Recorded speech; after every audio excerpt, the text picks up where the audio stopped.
čestitke tudi Hrvaški za dobro organizacijo za turistično sezono, ki je tudi, kar se tiče udeležbe oziroma obiska turistov iz Slovenije v poletni sezoni, mislim, da blizu rekordne. Zdaj to dokazuje, da se da tudi v času covida z dobro organizacijo ponovno zagnati nekatere dejavnosti, ki so bile prizadete. Zdaj pričakujemo, da bomo mi na enak način uspeli ohraniti oziroma ponovno zagnati tudi zimsko turistično sezono in se veselimo obiska hrvaških gostov. Zdaj, kot je bilo rečeno tudi na tej konferenci, tukaj obstajajo, odkar smo oboji skupaj v Evropski uniji, še številne neizkoriščene priložnosti tudi na področju turizma, kjer se da dobro kombinirati letno in zimsko sezono. In zdaj, kot je Hrvaška dokazala v poletni sezoni, tudi v času omejitev z uporabo PCT in ostalih pogojev, ki jih je omogočil Evropski digitalni certifikat, omogočiti delovanje dejavnosti, ki so bile recimo še v lanskem letu v času epidemije prizadete, zaustavljene ali pa močno omejene. Zdaj, kar se tiče ostalih tem, mislim, da je Andrej že vse naštel. Gre za nadaljevanje kontinuiranega dialoga, kjer ne obravnavamo samo bilateralnih vprašanj, ampak tudi usklajujemo stališča do pomembnih evropskih tem.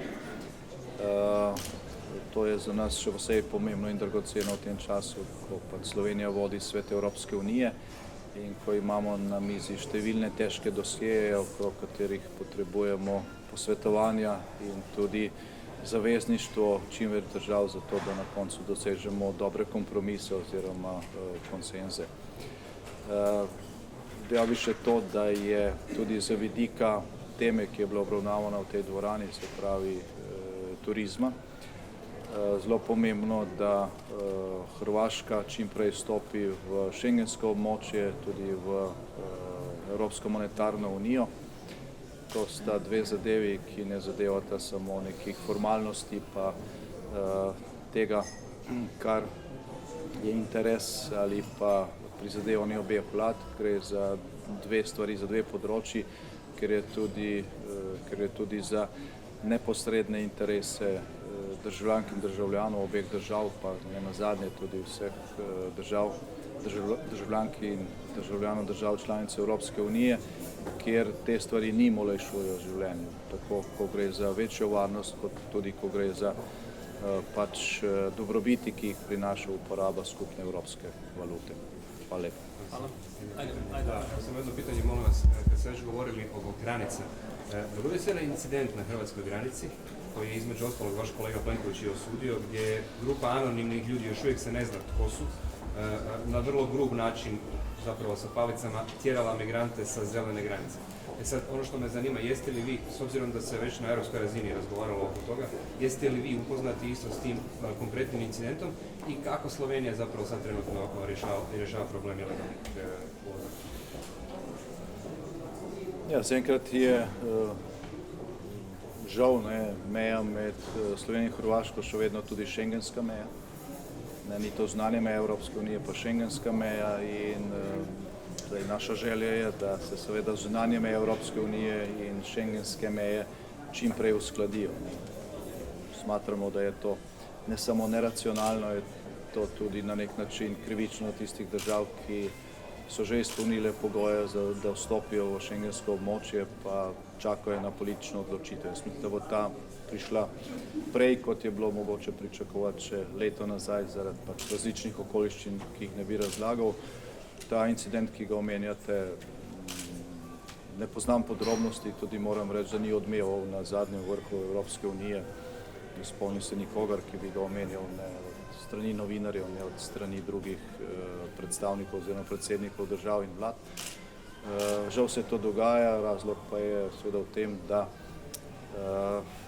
še vedno nimamo, govorimo o Evropski uniji, vseh tistih mehanizmov, ki jih Evropska unija potrebuje za to, da zaščiti ne samo šengensko, ampak tudi zunanjo mejo. Trenutno je v proceduri akt o migracijah z 6 zakonodajnimi akti v tem paketu in tukaj gre za znatno kvalitetno nadgraditev Schengna, pa tudi varovanja zunanjih evropskih meja. Slovenija se trudi, da bi čim dlje pripeljala ta zakonodajni postopek, žal pa gre za zelo različna stališča nekaterih držav in bo zelo velik uspeh, če bomo vsaj nekaj aktov iz tega paketa, če ga bomo uspeli razkleniti prej, seveda rešili. Ključno pa je seveda tudi, da se pride ne samo do formalno jasne razmejitve med begunci in ilegalnimi migranti, ampak da se to na nek način upošteva potem tudi na vseh delih zunanje evropske meje. Još jedno pitanje da se nadovežem na to, na stranu, dakle, ti navodi o incidentima, nasilnim incidentima na granici, no Hrvatska je stalno na udaru raznih institucija i organizacija koje prozivaju zbog te politike ili taktike dubinskog odvraćanja. No je li u međuvremenu ta taktika, kako god je nazvali, postala ipak i nešto što je prepoznato na europskoj razini kao jedino održivo?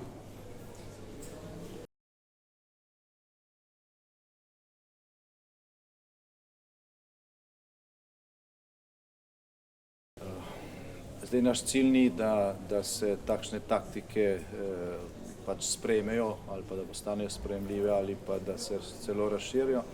Naš cilj je, da se ustvari situacija, ki bo sama po sebi onemogočala, da pride do tega. Zdaj, tukaj konkretno gre za to tudi, da pač tudi Bosna in Hercegovina prevzame del odgovornosti in da se tega problema ilegalnih migracij ne skuša zmanjševati ali pa reševati tako, da se ga pač prepošlje drugim.